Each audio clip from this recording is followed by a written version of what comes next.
सब जब मैके चली जाती है तो कुमार साहब बिल्कुल आलसी हो जाते हैं।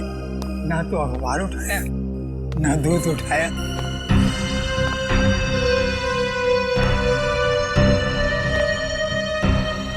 ये ली।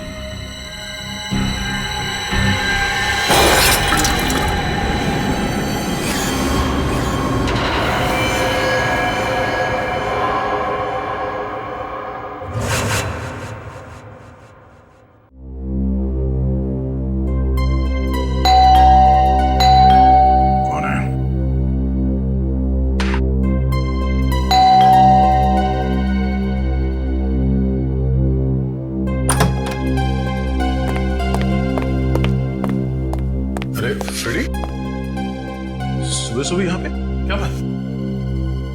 अरे ठीक तो परेशान लग रहे हैं। आप बहुत लकी हो सर। तो ये तुम्हारी परेशानी है? अच्छा हुआ आपने शादी नहीं की, बल्कि मैं कहता हूं किसी ने भी शादी नहीं करनी चाहिए। ओह, तो लड्डू खा के पछता रहे हो आप? बीवी से तू मैं करके आ रहे हो यहाँ पे? हाँ, तू मैं? अरे सर, मेरे घर में सिर्फ मैं चलती है। क्या हुआ क्या एग्जैक्टली?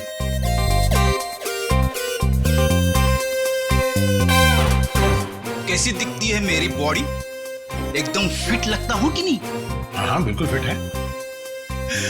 मगर मेरी पत्नी मुझे फैट कहती है। ओह, अब फिट और फैट के बीच में अंतर है कि नहीं? बिल्कुल। मगर उसे कौन समझाएगा? कल रात को मैं खटिया पे सोने गया तो खटिया टूट गई।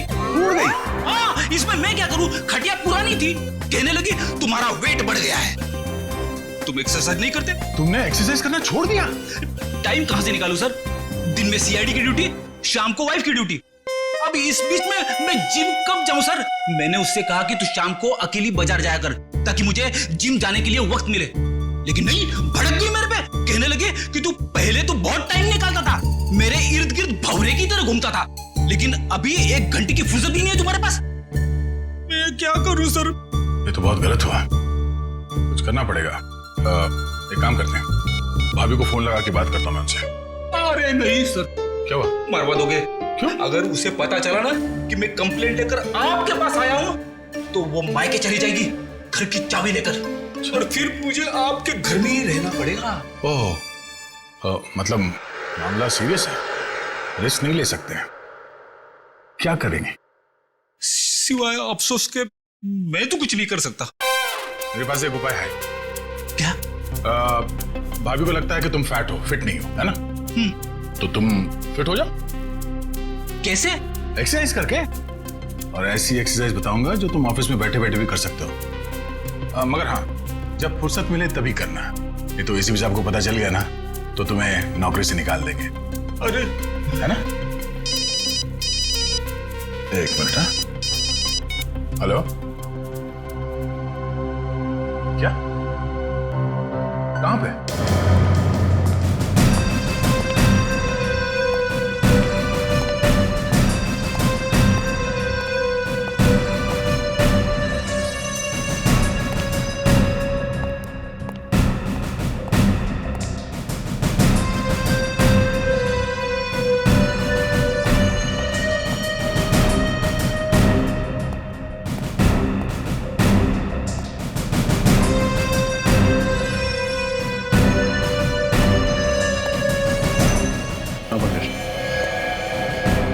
बेचारे के बारे में सोच रहा हूँ सर। जिस कैंची से इसने अपने बाल कटाए उसी से अपने प्राण गंवाए। सर, मुझे तो बाल कटाने में डर लग रहा है। सर, एक और एक बात है, यहाँ पे इसके गले पे पाउडर जैसा कुछ लगा हुआ है।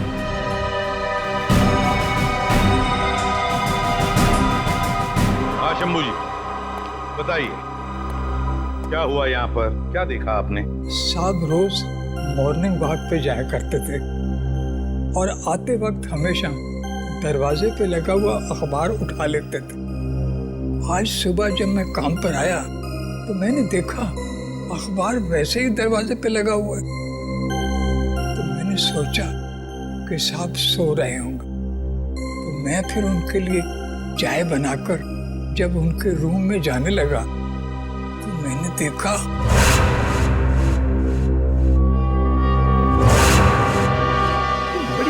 बात है ना, जिस कैंची से कुमार जी के बाल कटवाए वही कैंची नाई ने उनके छाती में भोंक दी।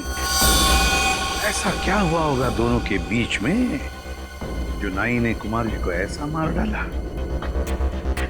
सर लगता है नाई ने बस आवेश में आकर इनका खून कर डाला, नहीं तो इतने सारे सबूत पीछे क्यों छूट जाता। आप पर रजत क्यों?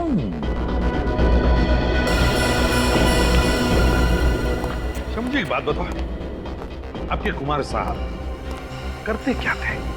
ये छोटे छोटे धंधे वाले जो लोग हैं ना, उनको कर्जा दिया करते थे। अच्छा, कर्जा देते थे। वैसे आप कितने सालों से काम कर रहे हैं यहाँ पर? वो जब स्कूल जाते थे। घर के बाकी परिवार वाले कहाँ पर हैं? मेम साहब तो बच्चों के साथ अपने मायके गई हैं दिल्ली। मैंने उनको फोन कर दिया है। एक बात बताओ, क्या कुमार जी अपने बाल घर पर ही कटवाते थे? नहीं साहब, पहले ऐसा कभी नहीं हुआ। वो तो हमेशा सैलून में जाके बाल कटवाया करते थे। मतलब पहली बार उन्होंने घर में बाल कटवाए, इतनी रात गए? हाँ जी। रेडी? इस घर की एक एक चीज को अच्छी तरह से देखो, एक एक सबूत उठाओ और फोरेंसिक लैब भेज दो। रजत, कुमार जी के नाई का पता लगाओ और उठाओ उसे। कुमार के नाई को बुलवा लिया? हाँ सर, इसका नाम सुंदर है और पिछले 4 सालों से कुमार के बाल यही काट रहा था। ये सुंदर, ये कुमार तुमसे ही बाल कटवाते थे? जी सर, 4 साल पहले जब मैंने अपनी दुकान की शुरुआत की थी, तब से ही कुमार जी सिर्फ मुझसे ही बाल कटवाते थे और लगभग हर महीने 5 तारीख को वो दुकान पर आ जाते थे। अच्छा, जब कुमार जी का खून हुआ तो आप कहाँ थे? सर, मैं अपने दोस्तों के साथ 10 से 12:30 के शो के लिए गुड मूवी हॉल में सिनेमा देखने गया था। आप चाहें तो मेरे दोस्तों से ही पूछ सकते हैं। इसकी जरूरत नहीं पड़ेगी। पूर्वी, गुड मूवी हॉल का सीसीटीवी फुटेज चेक करो, देखो क्या सुंदर सच बोल रहा है या पिक्चर के बीच में जाकर कहीं आया तो नहीं। पंकज, जब तक फुटेज चेक नहीं होता चाय कॉफी पिलाओ इसे। हैं? एक बात समझ में नहीं आ रही, जो आदमी, मेरा मतलब है कुमार, हर महीने के 5 तारीख को ही बाल कटवाता था, उसी रात, मौत की रात 11 बजे ही बाल कटवाने की उसे क्या जरूरत पड़ी? सर, ये भी पता चला है कि बैंड्रा में एक आदमी का खून हो गया है और उसे भी कुमार की तरह मारा गया। उसकी लाश को फॉरेंसिक लेके आ रहे हैं सर। 2 खून एक तरीके से, कहीं दोनों खूनों में कोई संबंध तो नहीं? अभिजीत, अब तो ये साळुंखे ही बताएगा क्या संबंध है इन दोनों खून में। हाँ साळुंखे, उस सलून किलर के बारे में क्या पता चला? बॉस, खूनी बहुत ही पेशेवर हेयर स्टाइलिस्ट है। उसके हाथों में हुनर है अच्छे बाल काटने का। साळुंखे साहब, क्राइम सीन पर जो सारी चीजें मिली थी, कपड़े, कैंची, बाल, उनसे कुछ और पता चला? कुछ खास नहीं रजत। खूनी इतना होशियार है कि उसने जरा भी, बिल्कुल भी अपनी उंगलियों का निशान नहीं छोड़ा, कहीं भी। यहां तक कि कैंची पर भी अपना कोई उंगलियों का निशान नहीं छोड़ा। लेकिन एक खास बात है बॉस जो पता चली है। वो क्या? बॉस, याद है इन दोनों के गले पर हमें पाउडर मिला था।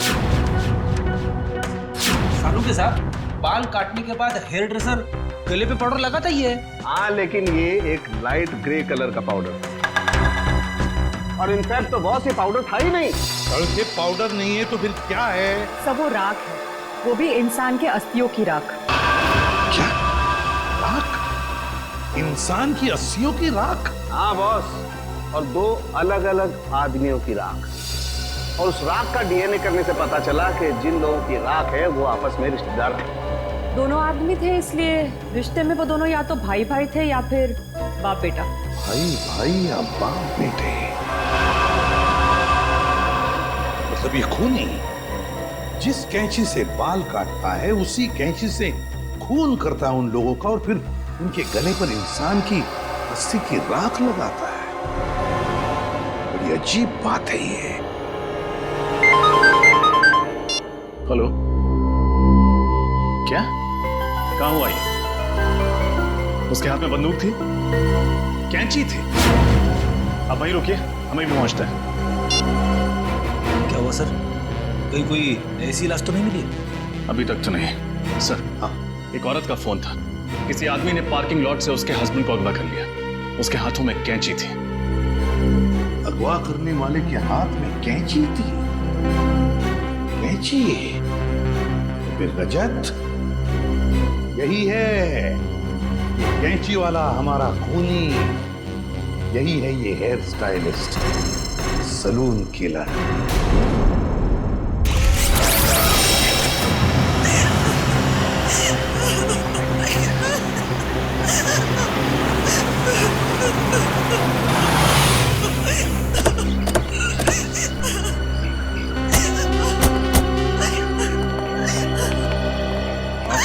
सीआईडी ब्यूरो पे फोन किया था मैडम? हाँ सर, मैंने ही फोन किया था सर।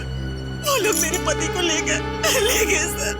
मेरे पति को बचा लीजिए सर, बचा लीजिए मेरे पति को। एक मिनट मैडम, शांत हो जाइए। आप ठीक से बताइए हुआ क्या, कौन ले गया आपके पति को? मुझे नहीं पता सर, मैंने उसे पहली बार देखा था। उसने अपने मुंह पर रुमाल बांध रखा था। मेरे पति जैसे ही गाड़ी से निकले, पता नहीं कहां से वो सामने आ गया और मेरे पति के मुंह पर रुमाल रखकर उन्हें बेहोश कर दिया। मैंने उन्हें बचाने की कोशिश भी की सर, लेकिन उस आदमी के हाथ में कैंची थी। ये देखिए सर, उसने मुझ पर भी वार किया, सो मैं डर गई और उसने मेरे बेहोश पति को गाड़ी में बिठाकर पता नहीं कहाँ ले गया। सर, मेरे पति को बचा लीजिए सर, बचा लीजिए सर मेरे पति को। एक मिनट।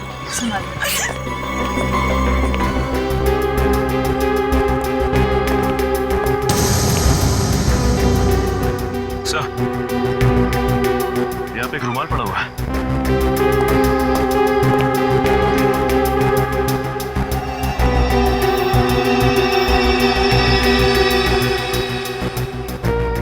मैम, क्या ये कपड़ा इस्तेमाल किया गया था आपको पति को बेहोश करने के लिए? हाँ सर, ये वही कपड़ा है। सर, क्लोरोफॉर्म का इस्तेमाल किया। लगता है सैलून किलर बड़ी तैयारी के साथ आया था यहाँ। Salon killer? ये सैलून किलर कौन है? इसका मतलब वो मेरे पति को भी मार डालेगा। देखिए प्लीज, आप चिंता मत कीजिए। उससे पहले कि वो आपके पति तक पहुंचे, हम उसे ढूंढ निकालेंगे। देखिए मैडम, आप ये बताइए कि जब वो लोग आपके पति को गाड़ी में डालकर ले गए तो आपने उस गाड़ी का नंबर देखा, कुछ याद है आपको?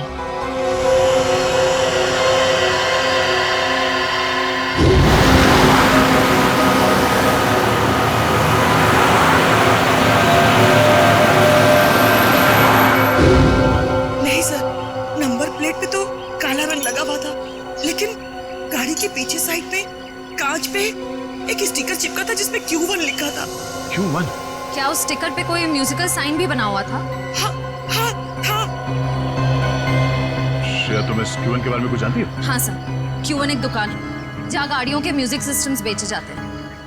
ओह, गाड़ी के नंबर प्लेट को काली करने से उसने सोचा कि वो बच जाएगा। बेवकूफ आदमी। Q1 music.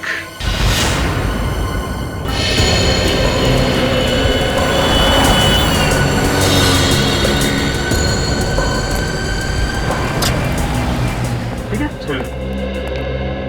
बोलिए सर, मैं आपको किस तरह का म्यूजिक सिस्टम दिखाऊं? हमारे पास में वैसे हर बड़ी कंपनी का है, जो आप चाहें मैं आपको दिखा सकता हूँ। वो सब छोड़िए सर, ये बताइए पहले, ये गाड़ी कौन सी है आपकी? सीआईडी की गाड़ी है। सॉरी सर, पहले बताना था आपको।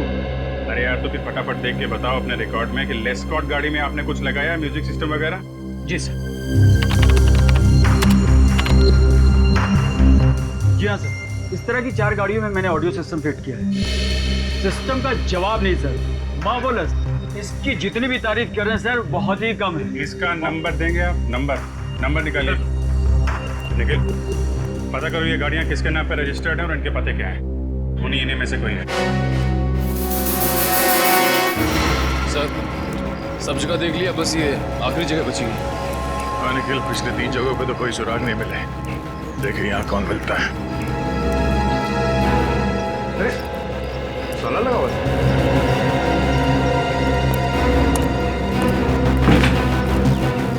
क्या बात है सर? हम लोग सीआईडी से हैं। हमें मिस्टर सुमुख से मिलना है। उनके नाम पे गाड़ी रजिस्टर्ड है XY35 MT645 घर पे नहीं है क्या वो? साहब मैंने सुना था कि वो 2 महीने पहले ही मर गया था। सुमुख 2 महीने पहले मर चुका है? जी साहब। और आपको? सर मेरा नाम सनी है सर, मैं इसी खुली में रहता हूँ सर। मैंने सुना था कि दोनों बाप बेटे ने आत्महत्या कर ली थी, बेचारे दोनों इसी खोली में जल के मर गए थे। ये सब कैसे हुआ? आप लोगों ने बचाने की कोशिश नहीं की? वो सब कुछ आधी रात को हुआ ना, तो किसी को पता ही नहीं चला। मैंने भी कोई आवाज नहीं सुनी। आप साहब मेरा नाम कांता है, मैं बाजू वाली खोली में रहती हूँ। अच्छा, ये सुमुख की जो गाड़ी है वो कहाँ है? गाड़ी? क्या सुमुख के पास गाड़ी थी? साहब हमने तो कभी नहीं देखी, और सुमुख तो चल ही नहीं पाता था साहब, तो गाड़ी कैसे चलाता? सुमुख चल नहीं पाता था? जी नहीं। मधुसूदन को जिस गाड़ी में किडनैप किया गया वो गाड़ी सुमुख के नाम पर रजिस्टर्ड है, और सुमुख चल नहीं सकता था। ये क्या राज है तो दरवाजा खोलने के बाद ही पता चलेगा।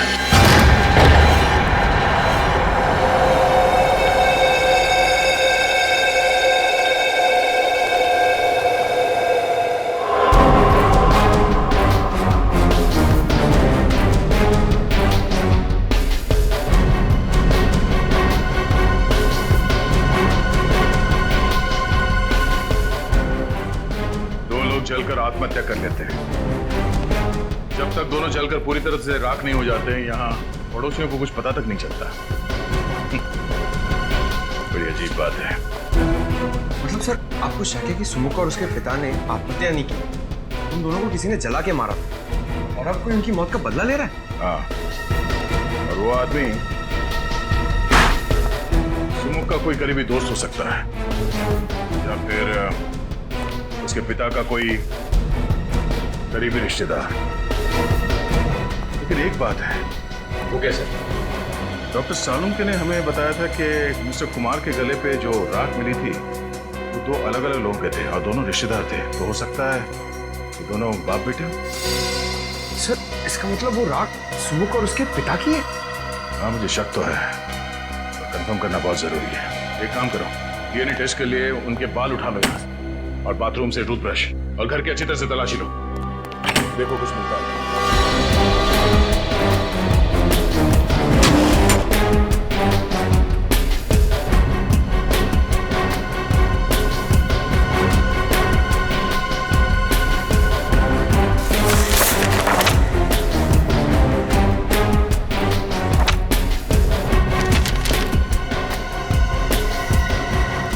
सर ये एनवलप मिला है सर।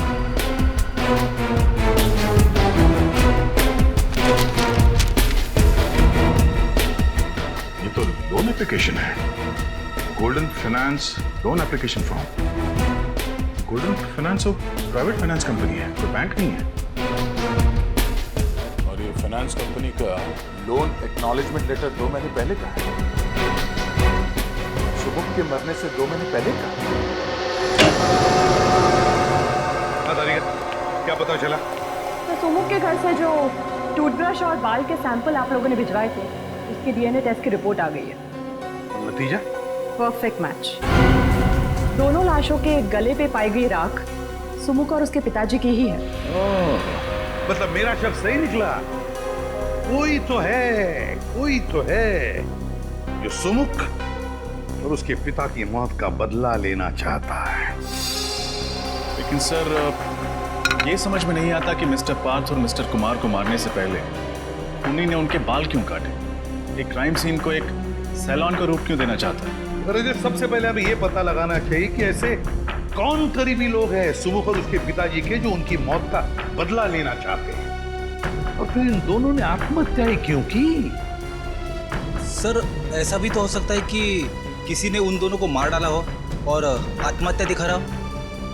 और सर मिस्टर पार्थ और मिस्टर कुमार को खूनी ने उनके घर में ही मारा, लेकिन मिस्टर मधुसूदन को उसने अगवा कर लिया जानबूझ के। हो सकता है मधुसूदन को किसी खास जगह ले जाकर के मारना चाहता हो। अरे अच्छा, गोल्डन फाइनेंस कंपनी, ओके ठीक है। सुमुख ने मरने से पहले गोल्डन फाइनेंस कंपनी से लोन लेना चाहा था, गोल्डन फाइनेंस कंपनी।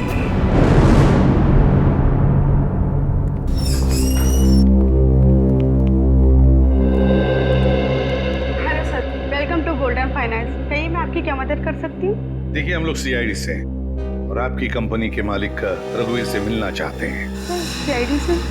क्या बात है सर? हमें उनसे कुछ पूछताछ करनी। कहाँ है हम? सर, रघुवीर सर तो नहीं है और आज वो ऑफिस में भी नहीं आने वाले। क्यों क्यों नहीं आने वाले? सर, उनके पार्टनर मिस्टर पार्थ की हत्या हुई थी, तो आज उनकी शोक सभा है, तो सर वहीं पे गए हैं। पार्थ? ये वही पार्थ तो नहीं जिनका बांद्रा में खून हो गया? जी सर, वही। अच्छा, क्या पार्थ और रघुवीर कंपनी में पार्टनर्स थे? काफी समय से वो दोनों साथ में काम कर रहे थे और ज्यादातर फैसले मिस्टर पार्थ ही लिया करते थे। Thank you very much. Okay sir. पता लगाना पड़ेगा ये सुमुख पार्थ को जानता कैसे था और फिर उसने पार्थ को मारा क्यों। मैं बिल्कुल अकेली रह गई। आपके बिना मेरे जीवन में कोई मतलब नहीं। मैं कैसे जीऊंगी? एक्सक्यूज मी, रघुवीर। मिस्टर रघुवीर, प्लीज। ठीक है, मैं ही रघुवीर। माफ करना, इस समय आपको डिस्टर्ब कर रहे हैं। हम लोग सीआईडी से हैं। मिस्टर पार्थ आपके बिजनेस पार्टनर थे? जी हाँ सर, 20 साल पहले मैंने एक कंपनी शुरू की थी जो पिछले 10 साल से घाटे में जा रही थी। पार्थ अगर उसे ज्वाइन नहीं करता तो कंपनी डूब जाती सर। मैं रोड पे आ जाता। बहुत अच्छा आदमी था सर। अच्छा, आपने कभी किसी मिस्टर कुमार या मधुसूदन का नाम सुना? नहीं सर, मैं इन दोनों लोगों से नहीं मिला, ना ही कभी पार्थ के मुंह से इनका नाम सुना है। लेकिन क्या हुआ सर? मिस्टर कुमार का भी खून ठीक उसी तरह से हुआ है जैसे मिस्टर पार्थ का हुआ है, और हमें शक है कि मधुसूदन को भी उसी खूनी ने अगवा किया है। खैर, अब ये बताइए कि आपको किसी पे शक है? नहीं सर, मुझे किसी पे शक नहीं है। पार्थ बहुत ज्यादा प्रोफेशनल था, वो अपने घर और काम से मतलब रखता था। ना तो उसकी कोई बुरी सोबत थी और न ही उसे कोई बुरी आदत थी। मिस्टर पार्थ ने कभी सुमुख नाम के किसी आदमी के बारे में कुछ बताया? सुमुख? हाँ? सुमुख नाम के एक आदमी ने हमारी कंपनी में एक लोन के लिए अर्जी दी थी, 25 लाख रुपए की। लेकिन पार्थ ने उसे रिजेक्ट कर दिया था। ओह, और उन्होंने ऐसा क्यों किया था, कुछ पता है? नहीं सर, लेकिन एक बात जरूर है, पार्थ को अगर लगता था कि कोई आदमी हमारा पैसा नहीं लौटा पाएगा तो वो उसकी अर्जी नामंजूर कर देता था। उसका ये फैसला हमेशा ठीक होता था सर, इसीलिए हमारी कंपनी फायदे में चल रही थी। थैंक यू रघुवीर, थैंक यू। तो शायद सुमुख ने मिस्टर कुमार और मधुसूदन इन दोनों से भी कर्जा मांगा होगा। वैसे उनकी तो कोई भी फाइनेंस कंपनी नहीं थी। लेकिन कभी कभी बिजनेसमैन ऊंचे ब्याज पर कर्जा दे दिया करते हैं। एक काम करो, मिस्टर कुमार और मधुसूदन इन दोनों के परिवार वालों को और उनके ऑफिस में जितने लोग काम करते हैं उन सबको ब्यूरो बुलाओ। सर, ये कुमार जी की पत्नी है और ये मधुसूदन जी की पत्नी है। और सर, ये दोनों मधुसूदन जी की कंपनी में काम करते हैं। सर, मेरे पति का कुछ पता चला? वो सही सलामत तो है ना? देखिए, आप बिल्कुल चिंता मत कीजिए, आपके पति को हम सही सलामत वापस ले आएंगे। हम पूरी कोशिश कर रहे हैं। वैसे मिस्टर कुमार छोटे छोटे बिजनेस में इन्वेस्ट करते थे, है ना? और मिस्टर पार्थ की कंपनी लोगों को बिजनेस के लिए पैसे उधार देती थी। तो क्या वैसे ही मधुसूदन जी भी व्यापारियों को पैसे उधार देते थे, लोन देते थे? जी हाँ सर, वैसे तो हमारा टेक्सटाइल का बिजनेस है, लेकिन मेरे पति लोगों को बिजनेस के लिए प्राइवेट लोन भी दिया करते थे। आप लोग मधुसूदन जी के ऑफिस में काम करते हैं। जरा याद करके बताइए, कोई सुमुख नाम का आदमी आया था क्या उनसे लोन मांगने के लिए? हाँ सर, 3 महीने पहले मिस्टर सुमुख की लोन एप्लीकेशन आई थी, लेकिन सर ने उसे लोन देने के लिए मना कर दिया था। ये सुमुख तो मर चुका है और यहाँ तक कि उसके पिता की भी मौत हो चुकी। तो फिर कौन है जो ये सब कर रहा है? कोई ऐसा आदमी जो सुमुख और उसके पिता की मौत का बदला लेना चाहता है, करीबी रिश्तेदार या दोस्त। हाँ अभिजीत, पता लगाना ही पड़ेगा इनके रिश्तेदार और दोस्तों के बारे में, पता लगाना ही पड़ेगा। शोभा जी, बाप मालकिन इस चौल की। होई साहिब, गरीब और मुसीबत के मारे लोगों की मदद करती हूँ, उनको खोली भाड़े पे देती हूँ। वो Sahib social service. Social service? Social service करते करते यहाँ पे रहने वाले लोगों की पहचान पत्र की कॉपी नहीं लेती हैं? राशन कार्ड वगैरह कुछ नहीं मिला हमें यहाँ से, जिससे सुमुख और उसके पिताजी के बारे में कोई जानकारी मिल सके। अरे साहिब, सब गरीब लोगों के पास किधर होता है पहचान पत्र? आपके पास उनका कोई फोटोग्राफ है? नहीं साहिब, सुमुख और उसके पिताजी 4 महीने पहले आए थे। साहिब, उसका लड़का विकलांग था, ठीक से चल भी नहीं पाता था। मैंने तो उसको खोली देके उसकी मदद की। साहिब, वो बाप बेटा दोनों जलकर मर गए। अरे उसके बाद पुलिस का कितना लफड़ा झेला मैंने। अच्छा, आप लोग यहीं पे रहते हैं? किसी को तो इस खोली में आते जाते देखा होगा? नहीं। और आपने? सर मैं तो यहाँ 3 महीने पहले ही रहने आया हूँ। मुझे तो कुछ भी मालूम नहीं है। साहिब, ये सच बोलता है, ये तो अभी रहने को आया है। वो दोनों बाप बेटा ना किसी से बात नहीं करते थे, कोई रिश्तेदार दोस्त कोई उनको मिलने नहीं आता था। अच्छा, आप लोगों ने कभी उन्हें बात करते हुए सुना या फिर किसी का नाम का जिक्र करते हुए सुना? याद करिए। हाँ साहब, मरने से 3 दिन पहले रात को बाप बेटे में खूब झगड़ा हुआ और किसी बात को लेकर बहस भी हो रही थी। कैसी बहस? वो सुमुख अपने पिताजी को किसी कागज पे साइन करने के लिए कह रहा था और उसके पिताजी चिल्ला चिल्ला कर कह रहे थे कि मैं कोई साइन नहीं करूंगा। शायद सुमुख अपने पिताजी से किसी लोन के कागजात पे साइन करने के लिए कह रहा हूँ, गारंटर के तौर पर, या किसी चीज को गिरवी रखे और उसके पिताजी मना करें इस बात के लिए। हो सकता निखिल, पर अब भी सवाल वही है, या फिर वो कौन है जो सुमुख और उसके पिताजी के दर्दनाक मौत का बदला लेना चाहता है? ये सलून किलर आखिर है कौन? ये कैसे हो सकता है अभिजीत? 4 महीने से सुमुख अपने पिताजी के साथ उस चाल में रह रहा है और फिर भी किसी भी पड़ोसियों को उनके बारे में कुछ पता तक नहीं। सर पड़ोसी बता रहे थे दोनों बाप बेटे में बनती नहीं है, बहस होती रहती है, इसलिए सुमुख के पिताजी ज्यादातर घर के बाहर रहते हैं और ये सुमुख अपाहिज होने के कारण घर के अंदर। बाप बेटे किसी से बातचीत भी नहीं करते। सर बाप बेटे के आपसी झगड़े से किसी का क्या लेना था? और कोई इन्हें जला के क्यों मारेगा? और फिर खूनी ने मधुसूदन को क्यों किडनैप किया? और अगर किडनैप किया भी है तो छुपा के कहां रखा होगा? हेलो जी हाँ, कहाँ पे?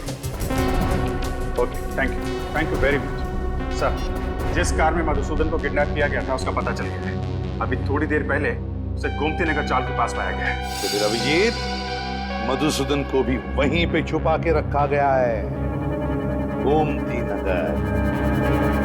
गोमती नगर।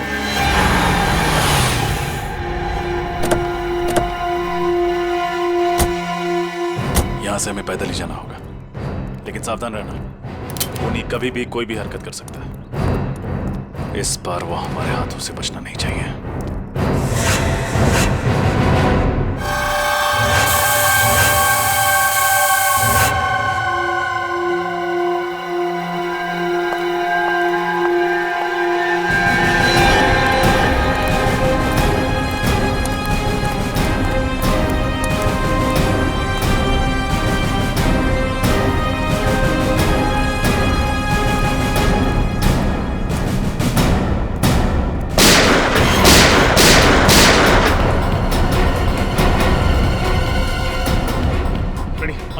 तुम में से किसी ने गोली चलाई? नहीं सर, मैंने तो गोली नहीं चलाई। नहीं सर, मैंने नहीं चलाई। तब तो ये जरूर उसे खूनी का काम होगा। जिस दिशा से गोली की आवाज आई उधर आ जाओ।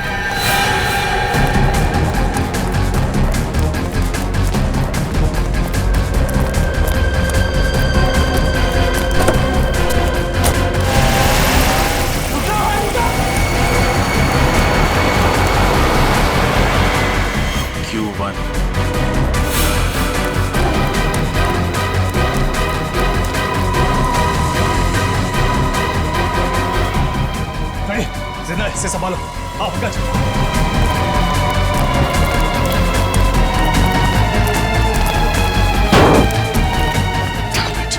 मोनी को पता चल गया था कि हम यहाँ पहुंच चुके हैं। वापस जाओ।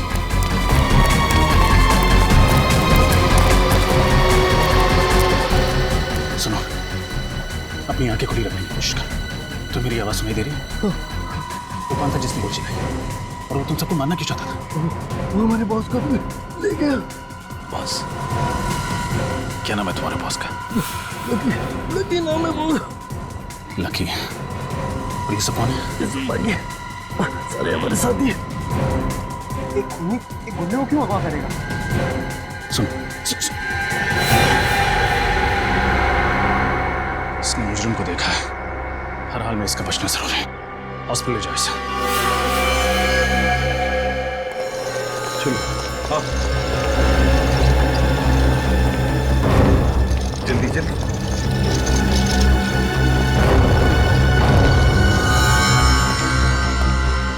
आप लोग यही ठहरिए, इसका ऑपरेशन करना होगा। देखिए डॉक्टर साहब, इस आदमी के बयान पर 2 लोगों की जान दांव पर लगी है। 2 लोगों की जान? मैं कुछ समझा नहीं। डॉक्टर साहब, हमें खूनी को ढूंढ रहे हैं। उसने 2 खून किए और 2 लोगों को पकड़ के रखा है, और उसके बारे में सिर्फ यही बता सकता है। अभी यही देखिए, उसको होश ऑपरेशन के बाद ही आएगा। वो बहुत बह चुका है। मैं आपसे कोई वादा नहीं कर सकता। हाँ, मैं अपनी तरफ से पूरी कोशिश करूंगा। वही तो रास्ता होगा जिससे थोड़ी देर के लिए तो होश में आ सकता है। प्लीज डॉक्टर साहब, ऑपरेशन में वक्त लगेगा और इसे होश भी पता नहीं कब आएगा। उन 2 लोगों की जान बचाने के लिए 1-1 मिनट कीमती है। अगर ऐसा है तो एक रास्ता है, हम इसे होश में ला सकते हैं। क्या? मैं क्या हूँ? चौल में किसी ने तुम पर गोली चलाई थी। कौन था वो आदमी? सुमुख का भूत लकी भाई को उठा ले गया। सुमुख का भूत?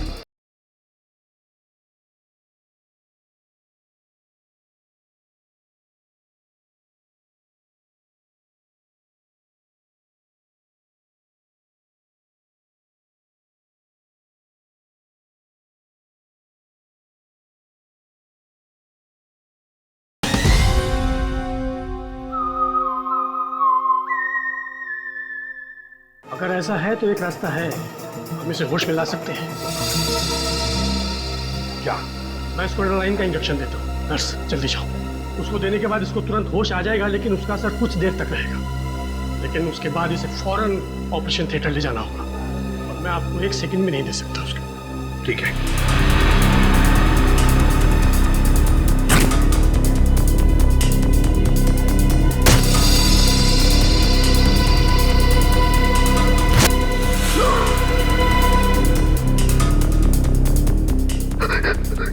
क्या हुआ? मैं क्या हूँ? चौल में किसी ने तुम पर गोली चलाई थी। कौन था वो आदमी? सुमुख का भूत लकी भाई को उठा ले गया। सुमुख का भूत? हाँ, लकी भाई ने उसे मार दिया था। अब वापस आ गया। ये बेहोश हो गया है, इसको ऑपरेशन के लिए ले जाना होगा। चलो।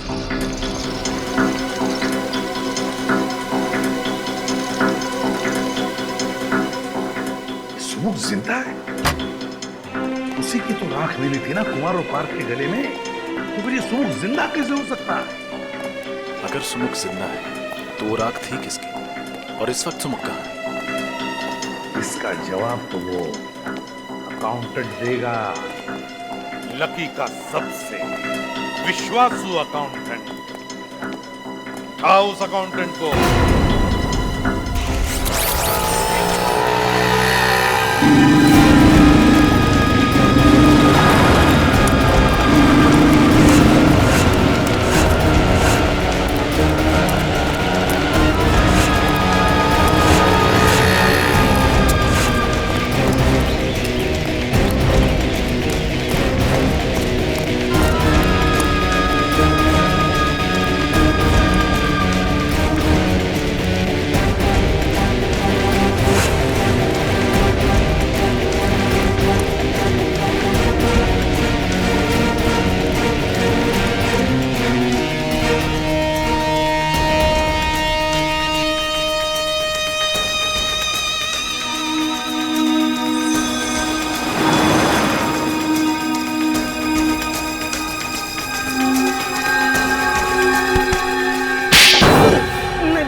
सब कुछ बताता हूँ। तो बताओ मिस्टर विजय, तुम एक MBA हो, कहीं भी नौकरी कर सकते थे, फिर भी तुमने लकी जैसे क्रिमिनल के लिए काम करना उचित समझा। उसके गैर कानूनी धंधों का हिसाब किताब तुम ही संभालते हो ना? हाँ, मैं ही संभालता था। सुमुख के बारे में क्या जानते हो? सुमुख? उसने तो लकी भाई से 25 लाख रुपए उधार लिए थे, लेकिन समय पर रकम लौटा नहीं सका। और उस वक्त लकी भाई को शहर में अपने नाम की धाक जमानी थी, इसलिए उन्होंने सुमुख और उसके पिताजी को मरवा दिया। लेकिन आप सुमुख के बारे में क्यों पूछ रहे? वो तो एक छोटी सी मक्खी। जिसे तुम एक छोटी सी मक्खी कह रहे हो, उसने लकी को अगवा किया, उसके सारे आदमियों को मरवा दिया। एक अपाहिज ने तुम्हारे लकी भाई को खत्म कर दिया, समझे तुम? अपाहिज? कौन है अपाहिज? सुमुख तो अपाहिज नहीं था। क्या? सुमुख अपाहिज नहीं था? नहीं, लेकिन चौल में सबने बताया था कि वो अपाहिज था। नामुमकिन है। जब वो लकी भाई से उधार मांगने के लिए आया था तब मैं वहां पर मौजूद था। किस लिए मांगने आया था वो पैसे? वो नई दुकान खोलना चाहता था और अपने पिताजी के लिए नया घर लेना चाहता था, लेकिन वो अपने पैरों पे चलकर वहां पर आया था और अपने पैरों पर ही वहां से गया। सरफिरी है कौन जो नकली सुमुख बन के घूम रहा है, जबकि असली सुमुख अपाहिज था और अपने पिताजी के साथ जल के मर चुका है कौन ये बहरूपिया? अच्छा, तुम्हारे पास उस आदमी का पता है जो लकी से पैसे मांगने आया था? हाँ।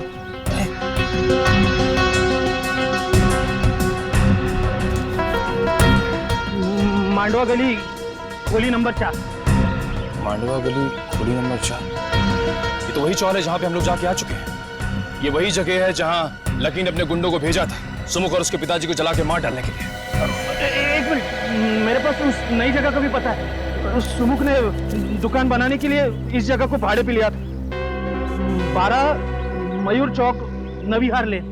नविहार लेन, उसकी दुकान चलता है। बहुत कर ली उसने दुकानदारी। तुम पागल हो गए हो क्या? ये क्या बेवकूफी है? देखो मुझे जाने दो, मैंने तुम्हारी मदद की हो, तुमने मुझे जबरदस्ती बांध के रखा हुआ है। देखो देखो, सारा किया था ना इस लड़की का है। तुम्हारे बाबा को मैंने नहीं मारा है, तुम्हारे बाबा को इसने मारा है।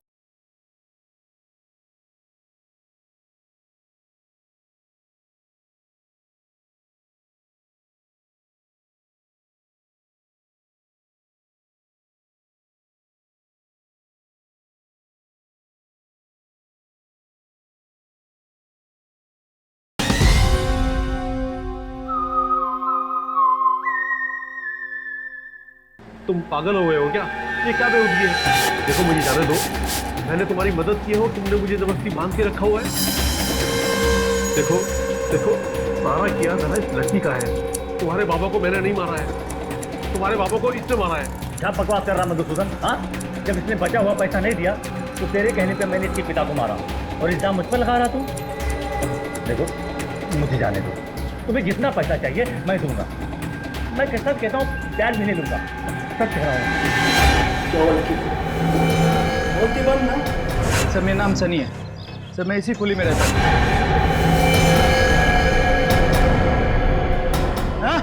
आप? Mister Madhusudan, textile industrialist. इतनी उम्मीद लेकर आया था ना मैं तुम्हारे पास। मैं तो बस एक छोटा सा सैलून खोलना चाहता था। अरे भीख मांगने नहीं आता तुम्हारे पास, धार मांगने आया था। पूरे कागजात नहीं थे मेरे पास बैंक से लोन लेने के लिए। मजबूर तुम जैसे प्राइवेट इन्वेस्टर्स का दरवाजा खटखटाना पड़ा, और तुम जैसे लोग खून चूस लेना चाहते हो हम जैसे गरीबों का। नहीं, लेकिन मैं ऐसा...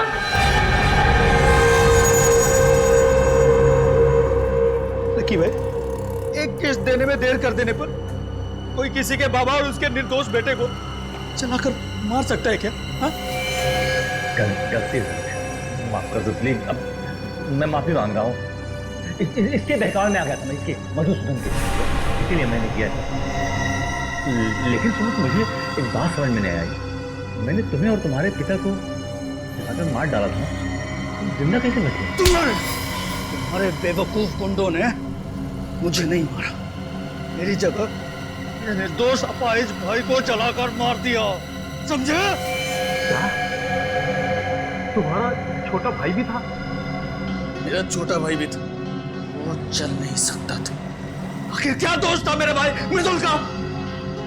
उसको सुमुख समझकर इसके गुंडों ने चलाकर मार दिया।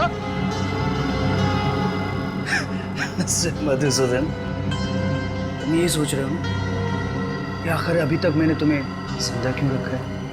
क्योंकि तुम मुझे अच्छा आदमी समझते हो और सिर्फ चेतावनी देकर छोड़ना चाहते थे।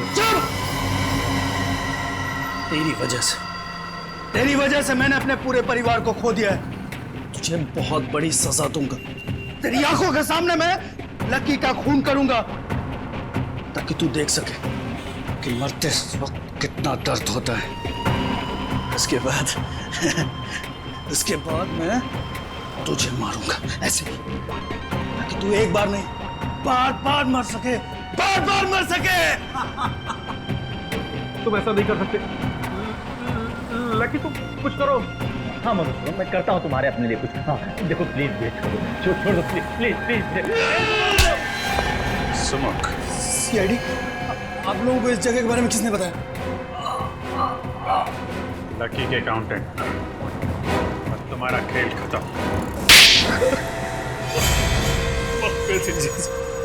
सब ऐसा नहीं कर सकता। बदले की आग में मैं अंधा हो गया था। मैं तो एक सीधी सादी जिंदगी जीना चाहता था। मैं एक हेयर स्टाइलिस्ट बनना चाहता था, लेकिन मेरे बाबा स्कूल टीचर थे। मेरा ये बाल काटने का काम पसंद नहीं था, लेकिन मैंने भी ठान ली थी कि मैं हेयर स्टाइलिस्ट बनूंगा। जब मैंने एक सैलून में नौकरी करना शुरू की, मेरे बाबा ने मुझसे रिश्ता ही तोड़ लिया था।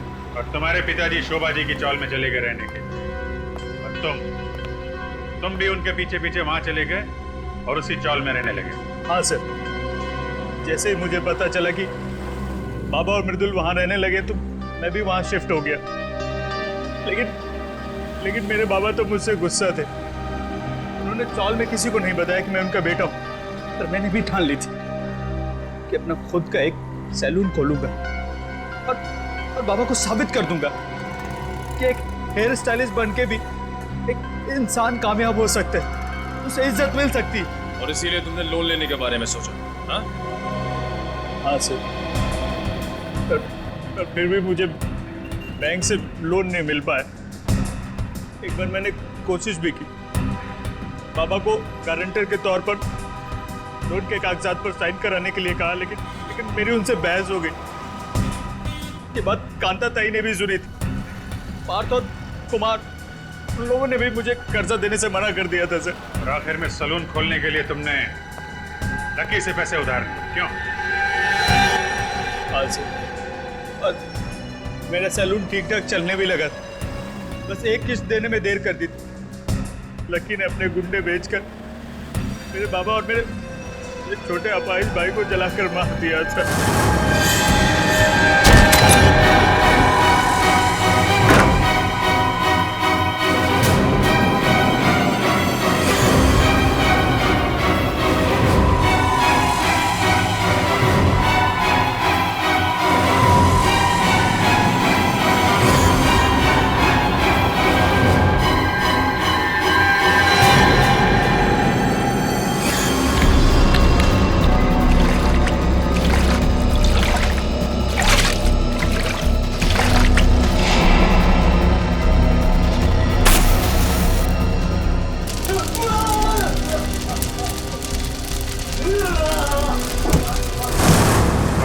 सामने तुमने अपने भाई की जगह खुद को मार डाला। सर, मुझे मेरे पिताजी और मेरे भाई की मौत का गम बहुत सता रहा था।